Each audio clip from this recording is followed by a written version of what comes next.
In our Sunrise Smart Start, as the Russian invasion of Ukraine enters its 14th day, President Biden has announced a ban on the imports of Russian gas and oil. We are joined live by Washington correspondent Anna Wernicke in D.C. with more on this. Anna, good morning. Good morning. Well, it's been 14 days since Russia invaded Ukraine, and so far 2 million people have already fled the country, and now the U.S. is taking its toughest move yet against Russia. President Joe Biden says the U.S. will hit Russia where it hurts the most, their energy sector. This is a step that we're taking to inflict further pain on Putin. On Tuesday, the president announced a ban on Russian oil and gas, blocking any new purchases of Russian crude oil, certain petroleum products, liquefied natural gas, and coal.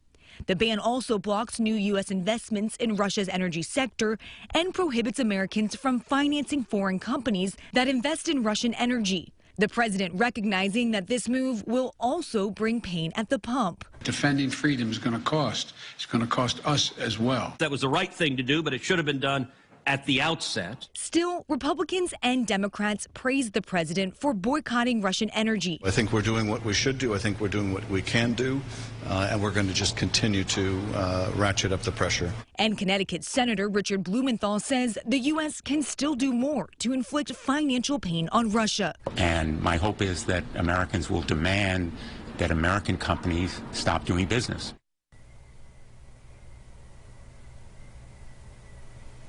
And while the U.S. is acting alone in this all-out boycott, the U.K. did announce that it will begin to phase out Russian oil and gas, and the European Union says that it will slash imports of Russian and oil and gas by 2/3. For now, live in Washington, I'm Anna Wernicke. Back to you.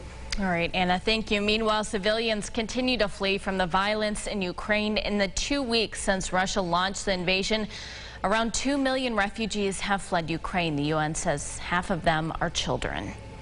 Well, breaking overnight, 2 people are seriously injured after a crash in Rochester. The emergency crews responding to Lake Avenue just after 1 o'clock this morning. They found 2 people there trapped in a car. One has life-threatening injuries this morning. The other is in stable condition at the hospital. Police say the driver of that car fled and has not been located. We're told that vehicle, a pickup truck, was going north on Lake Ave when it left the road and struck a tree and light pole. That investigation is ongoing, and as we mentioned just a few minutes ago, Lake Avenue has now reopened for traffic at this hour. An update on yesterday morning's murder. Police identifying the victim as 30-year-old Shafi Mutombo. Police found Mutombo dead from a gunshot wound to the upper body. After investigation, police say the shooting was likely the result of a carjacking attempt. Mutombo had just finished his shift and was driving a coworker home when he was confronted by the suspect or suspects and then killed. The passenger of the car was not injured. Well, a local man is facing new charges today alongside the leader of the extremist group, the Proud Boys, in last year's Capitol riot. 44-year-old Dominic Pizzola was initially charged with obstruction of an official proceeding and destruction of government property during that insurrection. Now he's facing additional charges alongside Henry Enrique Tarrio of the Proud Boys. These new charges are focused on organized groups that law enforcement say plotted the insurrection in advance, as federal prosecutors try to distinguish them from the hundreds of other supporters who were there for then-President Donald Trump at the scene that January 6th. Well, if you have been to the LILAC Festival in pre-pandemic times, you'll recall all the live music. For the first time in 2 years, the festival's concert series is back. Organizers are announcing the lineup later today. Erica DeCoste joining us live now from Highland Park with more on what we know so far. Erica, good morning. Good morning, and no lilacs behind me now, but in a few short months, all those buds will be in full bloom. It's hard to believe. Now, if you remember last year, organizers really were struggling when we talked to them about keeping up with those ever-changing COVID protocols from the state, entering uncharted waters. But today, they're ready for change. They're ready for a new season. Organizers are kicking off their official countdown. Over 15 headliners and special guests will be performing this year for hundreds of thousands of people, just like old times.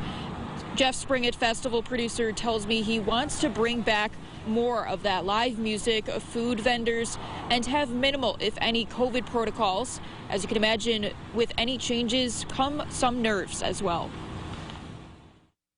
We are walking on thin ice, hoping that we can keep staying and heading in this direction that the whole country is in. We are featuring many of our local entertainers who have been out of work for almost 2 years. So we're happy to showcase their talents and bring them back to the big stage. Again, the event is held for 3 consecutive weekends in May, and you'll hear from some of those performers later tonight on News 8. In Rochester, Erica Cost, News 8. All right, Erica, very exciting, and you can watch the 10:30 announcement. We'll be streaming it live over on our website, rochesterfirst.com. James, for folks who are headed out for the morning walk, we saw Erica had the heavy coat on there at Highland Park. Probably some good advice on this Wednesday. Yeah, bundling up, but nothing coming down from the sky, so that's always nice. Starting off in the upper 20s, we should climb, well, let's add about 10 degrees to that number. We'll get into the upper 30s this afternoon. Rain and snow approaching. Anything that falls as snow will likely just melt on the ground because we should be above freezing. But otherwise, you could see maybe a quick quarter-inch or dusting on roadways and likely grassy surfaces this afternoon, especially in the Finger Lakes where the storm system is closest. We'll have a last look at the 8-day as well as the bus stop forecast at the end of the show. Mark Alley. All right, James, thank you. Another check of the roads. A reminder, Lake Avenue in Rochester has just reopened after a police investigation overnight, so traffic is flowing there. A new accident at this hour in Gates, Buffalo Road, right near Manitou Road, so could be some slowing there. In Washington news this morning, Congress passing legislation to shore up the Postal Service. The Postal Service Reform Act will ensure 6-day-a-week delivery and lift unusual budget requirements that have contributed to the Postal Service's financial loss. Senator Chuck Schumer has been one of the leading voices behind this bill. Look, let's face it, the post office is one of the most important institutions and most hallowed institutions in American life. To starve it, to squeeze it, so it can't do its job makes no sense. The legislation garnered bipartisan support in Congress. Well, President Biden could soon sign an executive order that would establish possible restrictions and safeguards on cryptocurrency, a first of its kind. The directive would reportedly task federal agencies with assessing the risks and opportunities of digital currencies, even exploring the creation of a U.S. digital currency. Some experts say input from current cryptocurrency regulators should be taken into account here. The regulators, the industry should be talking to government and creating these rules that ultimately get approved by Congress. The dollar's going to be much more equal, much more liquid, much more widely accepted globally. But Bitcoin over time is going to become this sort of the standard digital asset. Well, cryptocurrency has also been a hot topic with the Russian invasion of Ukraine. The Ukrainian government says it has raised nearly $13 million in digital currency, some of which has gone to supply equipment for its forces. The Strong Museum and RIT's Institute for the Deaf are announcing a special collaboration. The two will be hosting what they call a Deaf Day of Play. Students at the Institute of the Deaf will be providing interpretation services at the museum, along with free ASL tours of the Butterfly Garden. This is all happening Sunday, March 20th from 10 a.m. to 5 p.m. Let's get a look at what some folks will be talking about at the water cooler this morning. I think this talk began yesterday afternoon. Russell Wilson is on his way from the Seahawks to the Denver Broncos. A massive trade. The Seahawks will get a couple of first-rounders, a couple of second-rounders, and 3 players as well. In other news from the NFL, the reigning MVP, Aaron Rodgers, is going nowhere.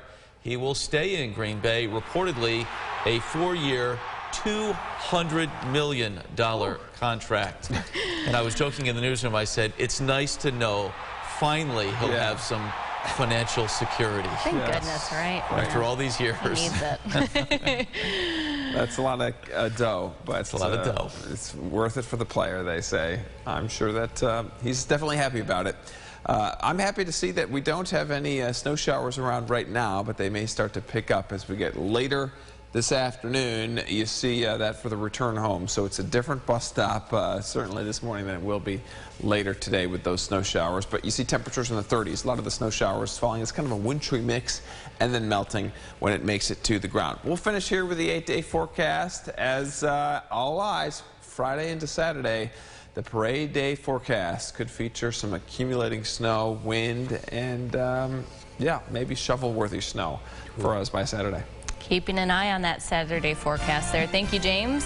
Thank you so much for watching News 8 at Sunrise. Our next update coming up in 30 minutes. CBS Mornings is up next. Have a great day.